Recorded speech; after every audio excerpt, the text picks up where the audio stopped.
विद्विषावहै। ओम शांति शांति शांति।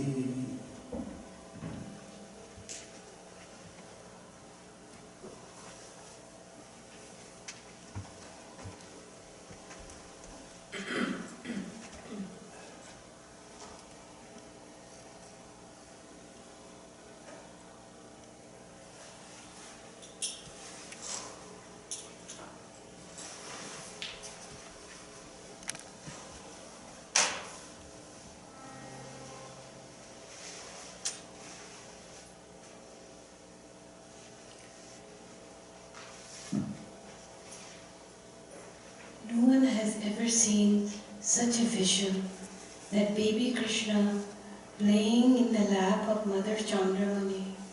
Village of Kamarpukur has been sanctified by the divine advent of Gadadhar. Many suffering beings are liberated by seeing such a scene. Sri Narayan came in disguised form so no one could recognize him, and along came Mother Lakshmi in form of Sarada Ma.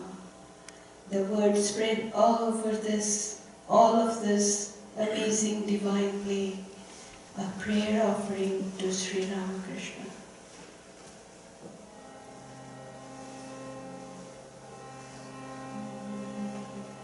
देखी नहीं ऐसी लीला नाही, देखी रे भाई, देखी नहीं ऐसी लीला नाही, देखी रे भाई। चंद्रमणि मैया जी की गोद में खेले कान्हाई, चंद्रमणि मैया जी की गोद में खेले कान्हाई। देखी नहीं ऐसी लीला नाही, देखी रे भाई, देखी नहीं ऐसी लीला नाही, देखी रे भाई। कमरपुकुर धन्य हुआ रे गदाधर के आगमन से, कमरपुकुर धन्य हुआ रे गदाधर के आगमन से। पार हुए पापी तापी मानव रूपी हरि दर्शन से, पार हुए पापी तापी मानव रूपी हरि दर्शन से। शारदा का रूप लेके लक्ष्मी जी भी साथ आई, शारदा का रूप लेके लक्ष्मी जी भी साथ आई। देखी नहीं ऐसी लीला नाही, देखी रे भाई, देखी नहीं ऐसी लीला नाही, देखी रे भाई। चंद्रमणि मैया जी की गोद में खेले कान्हाई, चंद्रमणि मैया जी की गोद में खेले कान्हाई। देखी नहीं ऐसी लीला नाही, देखी रे भाई। गोलकधरी नारायण की कैसी लीला वो ही जाने, गोलकधरी नारायण की कैसी लीला वो ही जाने। धारण किया रूप ऐसा कोई न उनको पहचाने, धारण किया रूप ऐसा कोई न उनको पहचाने। लाख वो छुपाए फिर भी बतियाँ छुप ना पाए, लाख वो छुपाए फिर भी बतियाँ छुप ना पाए। देखी नहीं ऐसी लीला नाही, देखी रे भाई, देखी नहीं ऐसी लीला नाही, देखी रे भाई। चंद्रमणि मैया जी की गोद में खेले कान्हाई, चंद्रमणि मैया जी की गोद में खेले कान्हाई। देखी नहीं ऐसी लीला नाही, देखी रे भाई।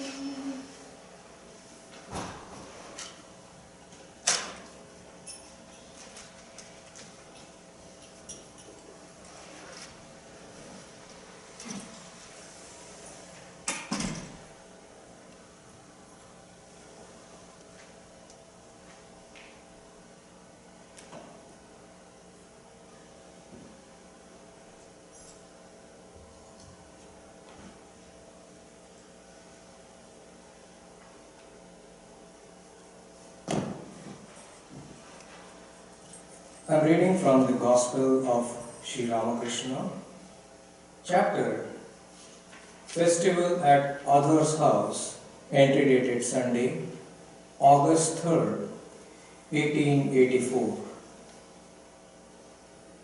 Master, does what I say in the state of ecstasy attract people? And, oh yes, very much. Master, what do people think of me? Do they think anything in particular about me when they see me in that condition? And we feel in you a wonderful synthesis of knowledge, love, and renunciation, and on the surface a natural spontaneity. Many divine experiences have passed, like huge steamboats, through the deep of your inner consciousness. Still, you maintain outwardly this utter simplicity. Many cannot understand it, but a few are attracted by this state alone. Master, there is a sect of Vaishnavas known as the Goshpara, who describe God as the Sahaja, the simple one. They say further that a man cannot recognize this simple one unless he too is simple. To M, have I any ego? M, yes sir, a little. You have kept it to preserve your body and to enjoy divine love in the company of the devotees and impart spiritual knowledge to them. Further, you have kept this trace of ego by praying to the Divine Mother for it. Master, no, I have not kept it. It is God Himself who has left it in me. Can you tell me how I appear in the state of Samadhi? M, as you said a little while ago, you see the form of God when your mind rises to the sixth plane. When you speak after that, your mind comes down to the fifth plane.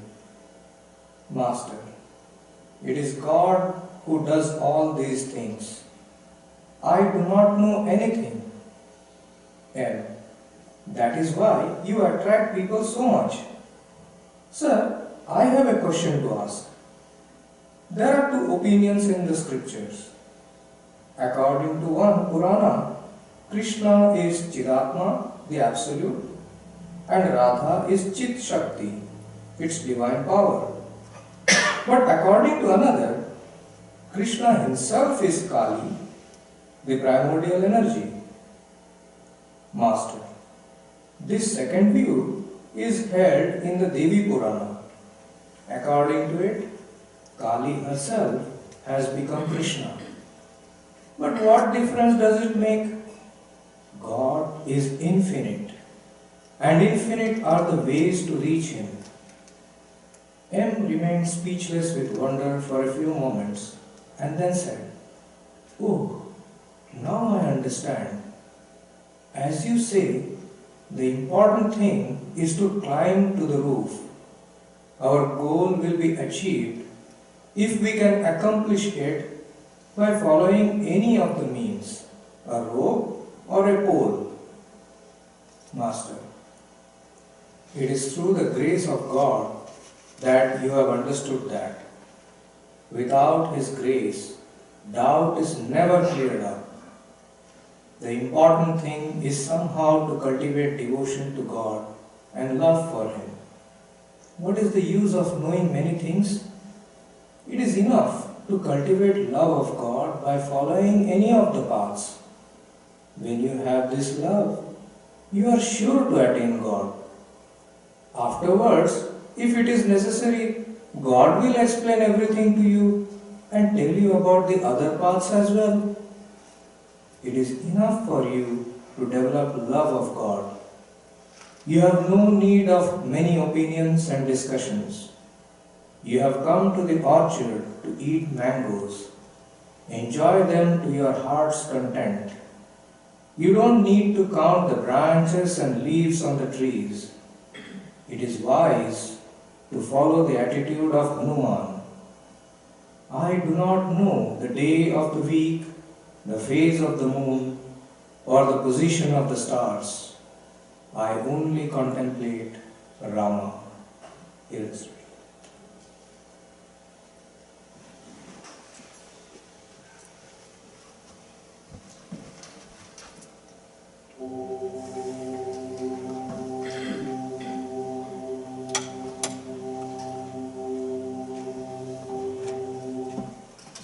Let us have a short period of meditation.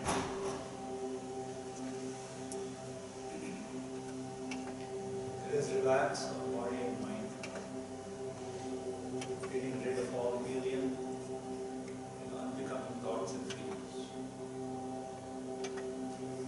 If there's anything troubling you, any problem, any anxiety, any difficulty,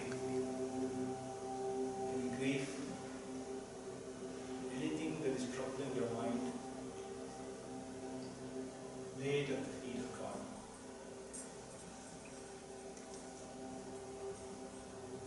All that is troubling your mind, leave the burden at the altar. Let your mind be free and peaceful. Gently breathe through the nostrils, thinking that you are drawing in this pure and abiding from the atmosphere. Think that your body, mind, senses are pure, are being rebuilt by divine materials that are fit for meditation.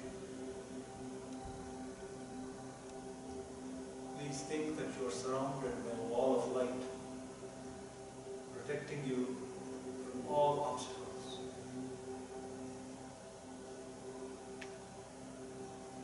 Please imagine the center of your heart, a radiant being, full of light, joy, and peace. Hold your mind on that light, that joy, and that peace.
Good morning. So Swami is traveling to different cities, and he'll be away for about a week, I think. In the meantime, we will continue our spiritual study. Topic today is vision and virtue, or virtue and vision. I forget which order it was taken. Firstly, before I start, let me wish everyone a happy New Year. You may think, what am I saying Happy New Year in the middle of March? But as you know, there are several Indian calendars, and according to your tradition, your location, New Year occurs at different times, and in one of those calendars, today is actually New Year. In any case, even if you don't think of it as New Year, it is certainly a new month.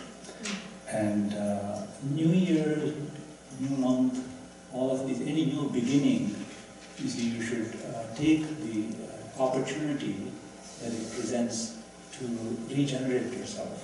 Whatever significance you may ascribe to the day, take the opportunity to think of it as a new beginning, as an opportunity to be positive, to have fresh energy, to continue doing whatever it is you are engaged in.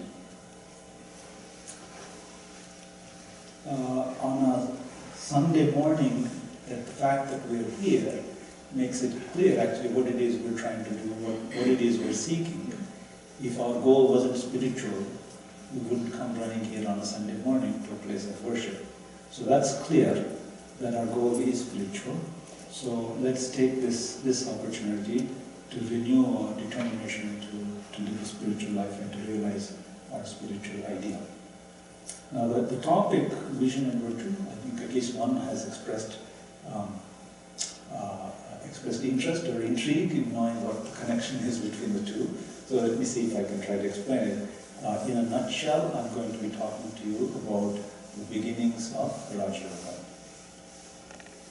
So firstly, when we use the word vision, especially in a spiritual context, in the context of a spiritual congregation, it conjures up the idea of some sort of divine vision, or some sort of representation or imagination or experience of our spiritual ideal. Now, we will get to that point perhaps later, by the end of the talk perhaps, but I'm going to start at a much more fundamental level of vision as simply the process of seeing, sight.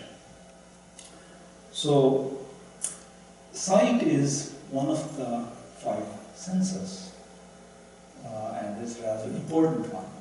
So we have sight, we can smell, we can hear, we can taste, and we have the sense of touch. It's interesting with these 5 senses, 4 of them are located on the face. So some external center is on the face. The sense of touch is the one exception. It is throughout the body. You touch a person anywhere, and they'll say, "You touched me."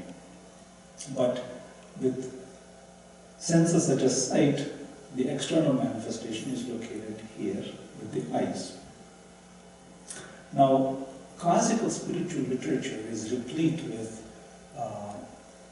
statements about the senses and the role they play in spiritual life. Usually, it's warnings, the negative.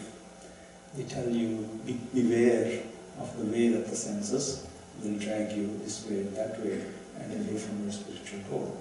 Vivekachudamani, he gives many verses, not one, but many verses to tell you senses are like alligators and crocodiles and they're going to make you drown. And then he tells you that, look, we've got 5 senses. There are animals that come to ruin because of one sense. For example, the bee has this sense of smell, so it goes after the nectar and goes and sits in the flower and sips the nectar without realizing the flower closes and the bee dies. Like that, he gives examples, the sense of touch, the sense of hearing, how it leads to total destruction. So therefore, the senses are discussed in classical spiritual literature, but largely it is in the sense of a warning to us, to spiritual aspirants, to be careful about the way they hold sway over us. Nevertheless, it's a fact, it's just an empirical fact of life that we rely on our senses for navigating ourselves through the world. You can be afraid of the way senses will impact on your spiritual life, but nevertheless you rely on them. I have to see, I have to hear, I have to smell. All of these things help me to guide myself in the life and interact with people and things.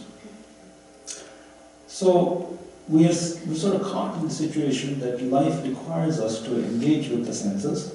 At the same time, we have warnings about how they may adversely affect us in our spiritual life. But let's focus on sight or vision.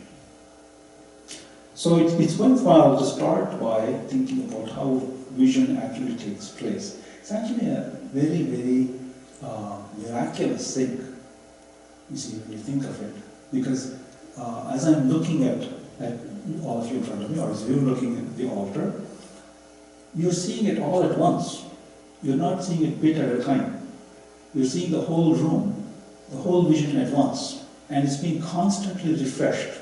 It's not, any change is taking place, you don't see it as if there's some sort of disjointed motion. It's very smooth.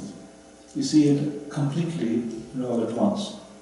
That already should strike you as something pretty extraordinary. Something very extraordinary is taking place every second of our waking experience. Now, in trying to explain how vision actually takes place, there have been, throughout history, different kinds of models have been proposed, and usually it mirrors the development of similar kind of technology, vision technology. So, for example, when cameras were understood, or lenses were understood, the idea was that people understood that you could take glass and shape it and manufacture a lens out of it. And when the lens is held up to light, it tends to bend light. And if the light is reflected from an object, then optics tells you that on the other side of the lens, you get an image of that object, perhaps oriented in a different way, but you get an image. And now if you add to that environment some sort of material which is sensitive to the exposure of light, you can actually capture that image when it occurs. That's how photography takes place. So the initial idea of how an eye works was something similar. After all, we do have a lens in our eye. And so the idea was that if light is reflected from an object, it goes through the lens and some sort of image is created, and that's how we see. Now the problem, there are several problems with that description of sight. One of them is physiological and the other is philosophical. Right away, the philosophical problem is this, that when you take a picture, there's a photographer. You produce a picture, somebody is doing that, and then you see what's come out and you recognize it. If this is happening in the eye, who's the photographer? And who's recognizing this? That's one question. But then the other problem is, physiologically, the model is wrong. It's simply not the way the eye works. So a more sophisticated view is this, that there are millions of sensors. They're called rods and cones. They live in the eye, and they can detect light. They can only detect light. So as light comes and hits the eye, it hits these rods and cones. In 1967, there was three people won the Nobel Prize in physiology for figuring out what the rod and cone actually does. So what happens is, when light hits it, it gives off energy and gets into a lower state. That energy then is transmitted to a nerve center in the brain.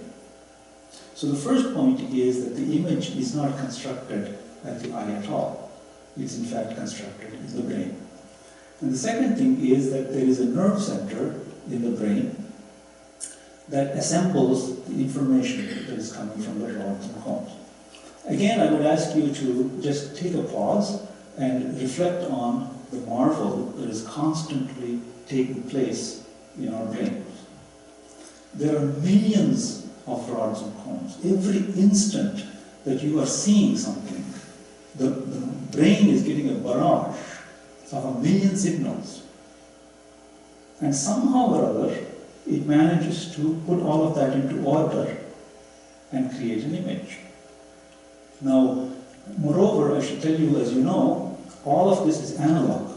Nothing, we don't, not yet anyway, we don't have digital circuits in our minds, in our eyes. This is all analog, and analog, I point that out to you, those of you who know, analog circuits are terribly susceptible to malfunction. They usually create error. Anybody who works with old kind of circuits like oscilloscopes, you know that.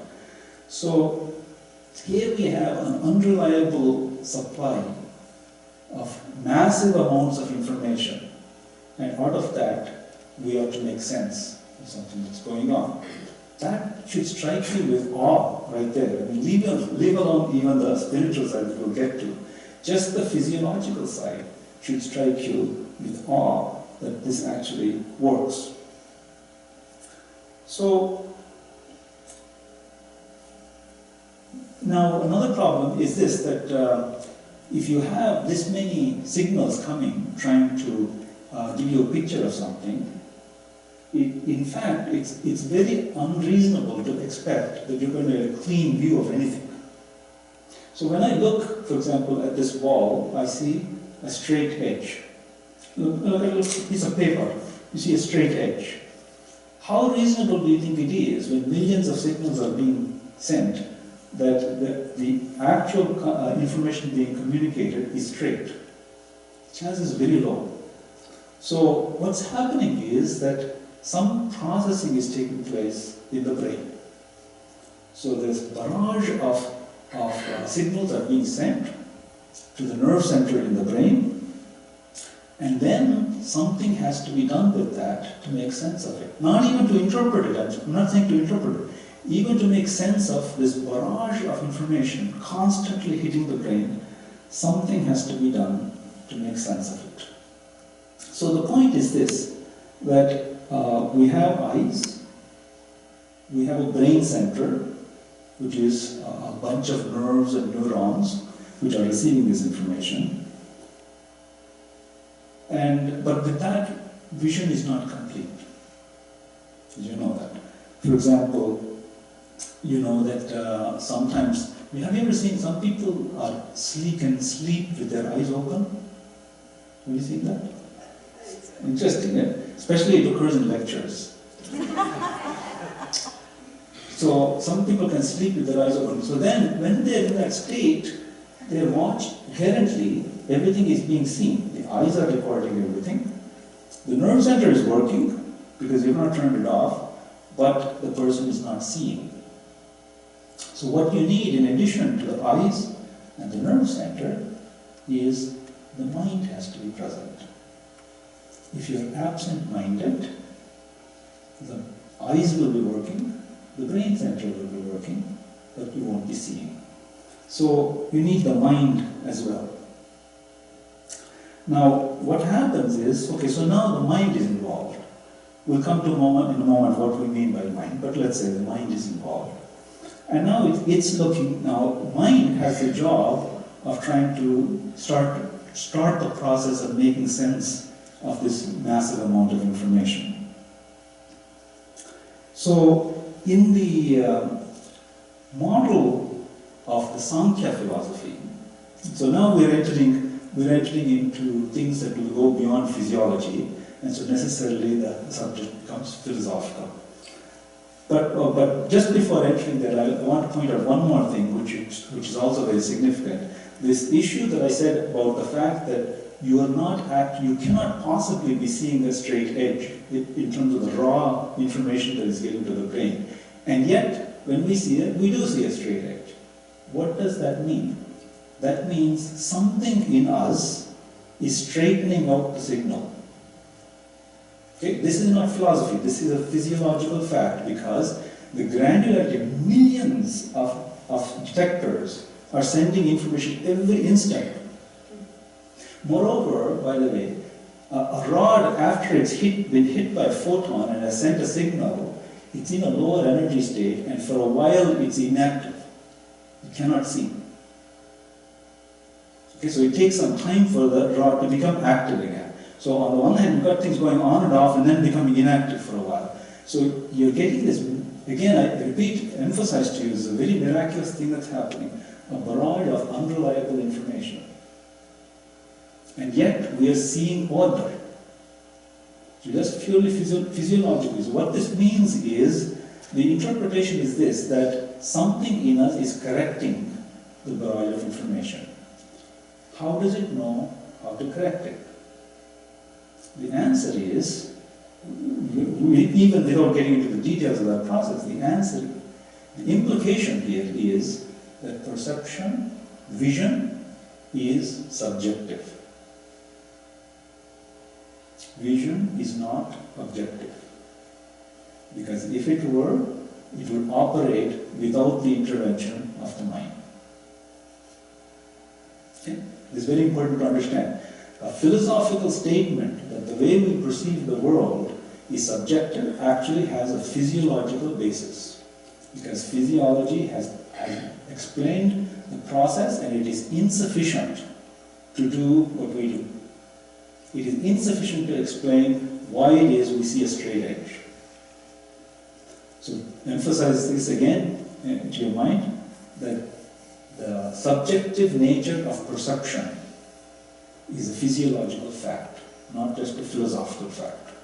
Okay, so now we come beyond, now we ask, okay, what actually is the mind doing? The mind is taking this information, and as I say, in the model of the Sankhya philosophy, what happens is that the mind takes this set of impressions, this collection of impressions, and presents it to the buddhi. The buddhi is that aspect of our inner organ that makes decisions. Yes or no? So this information is being presented to the buddhi, and the buddhi then is trying to figure out what is this mass of information that I can see. Now, according to, you all know, the antahkarana, as it's called, has four aspects: the mind, the buddhi, the chitta, and the ahankara. Sometimes mind is used both for the manas and for the antahkarana. That's a little confusing, but generally speaking, the inner organ is divided into these four parts. There, the manas, as a one of the four, its job is only to mind or not to mind, to know that there is a thought or there is not a thought. So it conveys that thought to the determinative faculty, which is the buddhi. Now the buddhi has to figure out what is this thing, how is it going to do that? In the Sankhya model, what it does is, it refers to the storehouse of existing experience. Existing experience, past impressions, are stored in the chitta. The chitta is the storehouse. The buddhi refers this mass of information, which is very granular information, to the chitta and starts comparing it with what's there. When it finds a near match, it declares an identification. You're seeing a chair. By the way, chairs have straight edges, so let's clean it up a little bit. Because my past knowledge of chairs are of this structure. So again, I see what I expect to see. Because the only way I can recognize an object, an image, is by reference to existing images. Okay? So the buddhi figures out what it is, or figures out what it thinks it is, and then it doesn't end there. The buddhi takes this, and there's a reaction. There are actually two parts to the reaction. This is all detailed in the Sankhya philosophy of perception, epistemology according to Sankhya.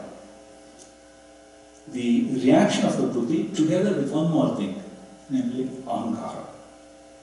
I'm perceiving this. So those two things happen simultaneously. The identification, what it is that's being seen, and that I am seeing.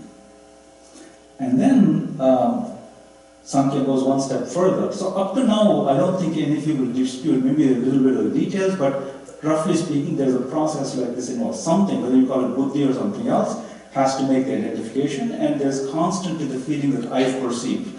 So that part is not so debatable.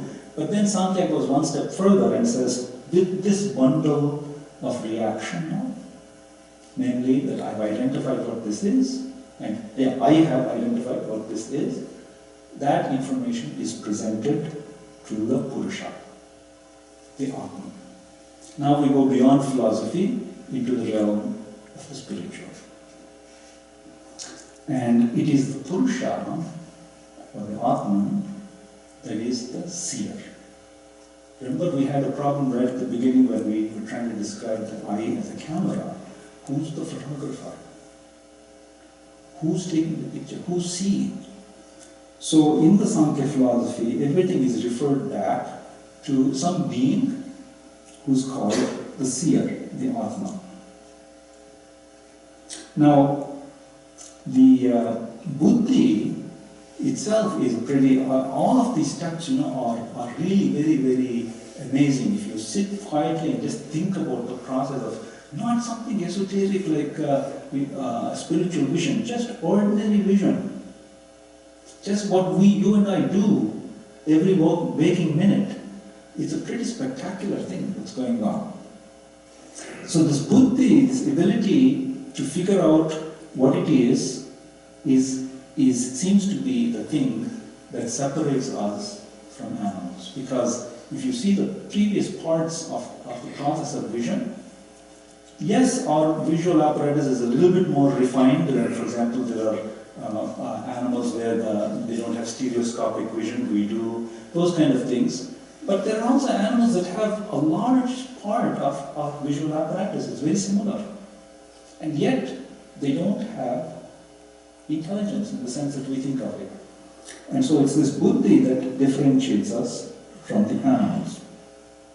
The example is given, we were discussing the other day, Swami Vivekananda walking in the Rajasthan desert.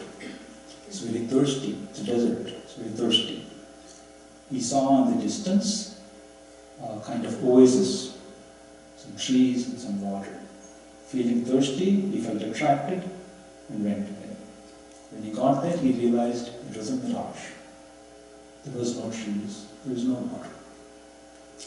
He laughed to himself, yes, I had read about mirages, now I've seen it, and walked on. The next day he's walking again, and again he sees the mirage. Again he sees the water. But now he says, that's a mirage.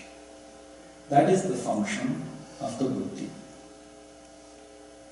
The ability to take hold of one's experience and then to interpret what one is seeing in a way that is meaningful and consistent. So now, that's so much about the process of vision. We have in this the whole business of thought. Chitta is also an instrument which we have. It is the storehouse of all our past impressions and past experiences. And behind this, there is the seer who is observing the world through the mind. Now notice that actually all of our experience of the world is only through the mind. What is outside is unknown and unknowable, even assuming there is an outside. There is a certain suggestion that comes, it triggers a wave in the mind, and the process of reaction is what we call experience. Okay, so this is what's happening to us constantly. In our mind, there is some suggestion coming from outside, whether it's vision or anything else. The process that's happening, it triggers a wave in the mind, and that is our experience of the world. Now when we ask, who is the seer? We have to ask the question, what is beyond those waves? What is beyond the waves? The thoughts in our mind are like the waves. And what is beyond the waves? In Raj Yoga, this whole field of thought is represented as a lake, a body of water. And thoughts are literally waves. The chitta is the impressions that are contained in the water, and the external sensation is like a pebble that's thrown onto the surface of the lake, it generates waves. And if there are lots of pebbles being thrown, then you have more waves.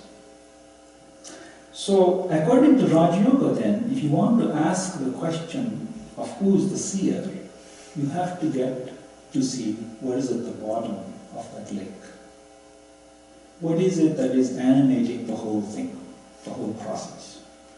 Now, if you want to see, if you have a body of water and you want to see inside to the bottom, there are two obstructions.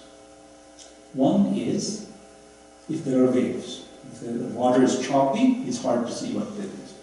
And the second is if the water is contaminated, if there are impurities. For example, if you have muddy water, it's hard to see. If by some means or other you could silence or decrease the waves, if by some means or other you could purify the water, then in principle you should be able to see right to the bottom. Right? There's nothing, no obstruction. If you have a body of water with no disturbance on the surface, no waves, and the water is clean and pure, in principle at least, you should be able to see all the way to the bottom. And that's what Raj Yoga proposes. With the model of the lake is our mind, the waves are our thought, and now what about the impurities? But if we could somehow deal with that, then Raj Yoga says that we will discover who is the seer. These are the opening verses of Raj Yoga, the sutras of Patanjali, the opening verses. The first verse says something like, Tata Yoga Anushasana. Now, yoga will be explained. Second one is the very famous verse that all of you know, Yogas Chitta Vritti Nirodha. Yoga is the restraining of the waves in the chitta, the storehouse of thought. And the third aphorism is Tata Drashtuhu Swarupe Vasthanam. That is, having silenced those waves, you get to see the Drashtu, the seer. Who is seeing? And that seer resides in their own state. The first three aphorisms of Patanjali very clearly lays out what the goal is. So in Patanjali, you have to understand, Raj Yoga is not a theistic doctrine at all. The word God doesn't appear there. There is only one verse that refers to Ishvara. And Ishvara for Patanjali is the teacher. Ishvara is the teacher of all teachers. There is no other reference to any theological concept. It's a work which says that you analyze your own mind, get to the bottom of what it's actually doing, and you will discover what there is. Now, where does that, if just in case this bothers any of you, if you say, okay, you discover the seer or the Atman, but look, I like my Krishna, I like my Rama, and I like my Ramakrishna, where does that leave me? It leaves you just fine, because you will see what you want to see. Remember, what I said about the way we perceive things, we take our fund of experience to map it onto what is being actually perceived. To the extent that we hold on to those notions, or previous impressions, or ideas, that's exactly what we will see. And so the nature of spiritual experience is according to what you expect to see. In the Bhagavatam, there is a very beautiful verse. I think it is Dhruva, in the experience of Dhruva. Dhruva did a lot of tapasya, this young boy did a lot of tapasya, finally had the vision of Vishnu. And he's full of joy, he's looking at it. Then a curious question comes to his mind. He says, Lord, your earrings aren't moving. This is Bhagavatam. Your earrings, here Vishnu had earrings, your earrings aren't moving. Curious thing to say, right? And you have the vision of God, and he says, your earrings aren't moving. And Vishnu's answer is, make them move. Point is, you see what you want to see. The spiritual ground is the spiritual ground. On that you project whatever you like. Whatever your spiritual ideal is, your Ishta is, in this tradition, in Sri Krishna's tradition, nothing is negated, nothing is rejected. The spiritual ideal can be seen in whatever form appeals to you the most. And if you don't like any form, then it's just the seer, the drashta. Now comes the question, we've sort of answered a little bit about vision, we've understood the process, and now we're not trying to have the vision of any external object, we're trying to discover the seer that is underlying the whole process. And we figured out, yes, there is these waves of thoughts that we have to somehow silence, but the other thing is to purify the water. And that purification is virtue. And that's why I put these two together, vision and virtue.